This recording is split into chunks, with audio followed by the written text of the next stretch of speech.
Hey guys, so today's video is about Dauntless. Dauntless is a game you may have heard of. It's been in development for a couple months. It went closed beta a few months back, and the open beta, which is free, just released about 2 weeks ago on May 24th.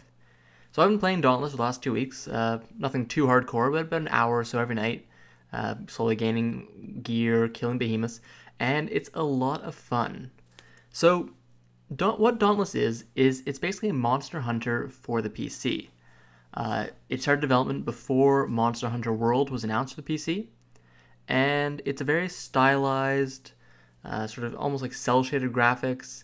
It looks pretty good, but obviously it's no realistic type of look. It's much more stylized.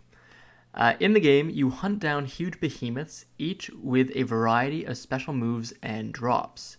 You can then use these drops to craft powerful weapons and armor to suit your playstyle or to counter specific behemoths. The more you kill a certain behemoth, the better armor and weapons you can make of its skin, bones, teeth, whatever, and the better the behemoths you can hunt become.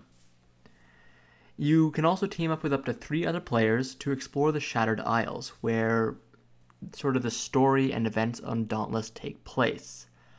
You are a slayer, one of the many that defend the remnants of human civilization in the Shattered Isles, and as a result, you and other slayers must team up to defeat the behemoths who threaten the safety of the Isles. There's a story revolving around how more behemoths are emerging and altering the Isles that they emerge onto, and causing them to change course, coming closer and closer to Ramsgate, which is the main human city, but I'll kind of leave that for you to explore yourself. One of the things I've liked most about Dauntless in the past 2 weeks that I've been playing it is that there's a lot less focus on memorizing insanely long combos and huge 20 to 30 input strings with specific timings, like if you're playing Tekken or something. It's much more about knowing your enemy and knowing the capabilities of the weapon you're using.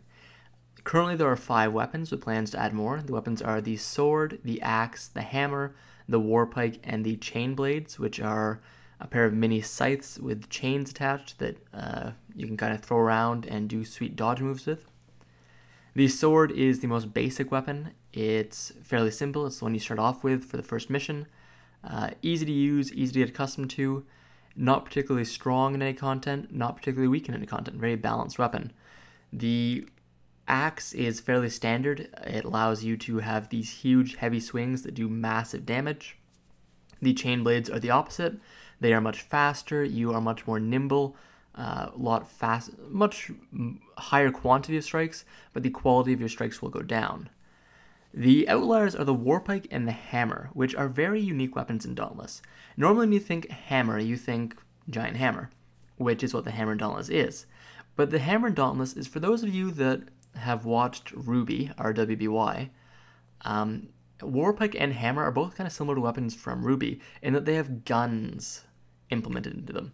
The hammer has 4 shots and you can reload, which really change up how the hammer works in combat. You can use shots to enhance the power of your blows. You can shoot at the behemoth. You can use it to make these cool mid-air jumps by shooting the gun attached to the bottom of your hammer. It's amazing. It's nothing like a normal hammer. It doesn't really tread too much in the territory of the axe because of how they made the hammer different. Warpike is a little similar. Warpike is much more similar to a normal weapon than the hammer. It's basically a spear, but it has a gun on it, and the gun is its special ability. As you charge it up, you can then load a shot and fire a very powerful shot at the behemoth. So, very cool weapons, and the game is much, like I said, it's much more about knowing your enemy and knowing the capabilities of your weapon.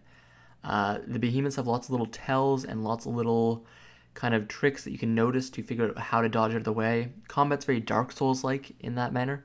It's all about dodging out of the way, avoiding taking damage, and then coming in to get a few strikes off of your own before quickly retreating so the behemoth doesn't murder you.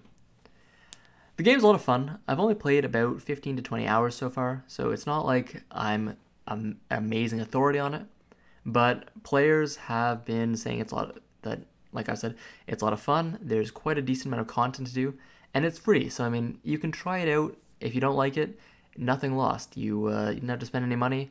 You can just try it out. There's also no pay to win in the cash shop from what I've observed. You can buy a few potions and stuff, but potions are really easy to get. And the one thing that would matter for endgame progression, which are behemoth parts and cores, cannot be obtained from the cash shop. You have to obtain those through playing the game. Behemoth parts are, like I said, you kill behemoths, and as you're attacking them, you can chop off parts of them. You can break the parts, and as you break the part, there's a chance for certain drops. There's a guaranteed drop, which you need a lot of, and then there's chances for certain drops, which are used to craft specific weapons or armor pieces. Also, as you get higher and higher, you're going to want to start crafting specific sets to take on specific behemoths. If you want to take on Pangar, this giant frost dinosaur, you are going to want a set that allows you to resist his frost attacks. If you want to take on Drask, I believe the name of the first lightning lizard is, you're going to want a lightning-based armor set. So you're going to want to build up a few different armor sets. You're going to want to increase the options available to you, and none of this is available from the cash shop. And then the other method that they could have sold for pay to win is cores. And cores are basically like runes that you can slot into your gear to increase the effects of certain blows or to give you new abilities. And these are only obtainable through playing the game. You cannot get them from the cash shop, which is great to see. There's no pay to win. It's all about cosmetics and minor conveniences, which is really nice to see. And the game itself is free. So I'm really enjoying Dauntless. I really hope that this sort of mini review encourages more people to come play. It's a lot of fun. It's easy to just jump right into. There's a huge learning curve, but it's not like you do badly at the beginning. Within 20-30 minutes, I was dodging around and feeling great, even if I was probably wasting a lot of efficiency with dodges and missing a lot of my attacks that I could have gone in to get.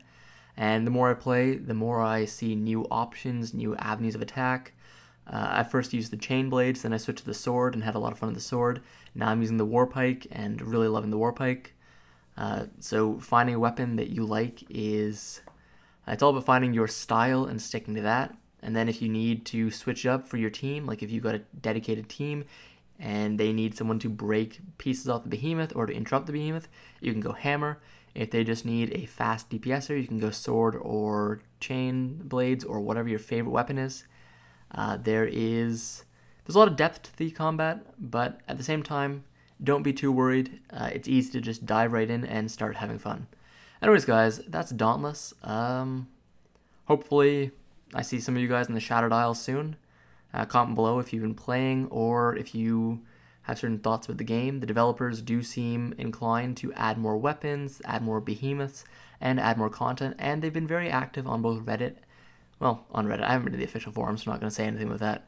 But they've been very active in the community, and yeah, it looks like a promising game that should stand for quite a while. Anyways, guys, thanks for watching. Subscribe if you liked it, and have a good one.